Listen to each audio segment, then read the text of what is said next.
ఉంటే ఉగాది లేకుంటే శివరాత్రి అన్నారు. ఉగాది నాడు పచ్చళ్ళు ఏముంటాయి? తీపి, కారం, ఉప్పు, పులుపు, చేదు, వగరు. 6 రుచులు ఉన్నాయంటే అర్థం ఏంటంటే ఆలోచించండి. ఉగాది నాడు ఈ పచ్చడి తినాలి, ఉగాది నాడు ఈ పచ్చడి ఏమైనా సెంటిమెంటా?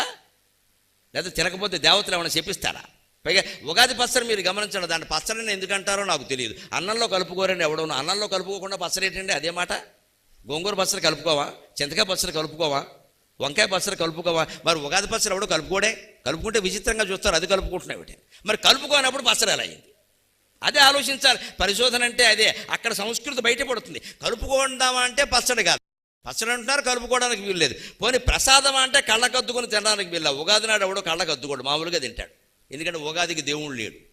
ఏ దేవుడి గుళ్ళోకైనా మీరు వెళ్ళొచ్చు. ఉగాదికి ప్రత్యేకంగా దేవుడు లేడు. శ్రీరామనవమికి దేవుడు వేరే, శివరాత్రికి దేవుడు వేరే, కృష్ణాష్టమికి దేవుడు వేరే, రథసప్తమికి దేవుడు వేరే. ఉగాదికి దేవుడు లేడండి, కాలమే దేవుడు.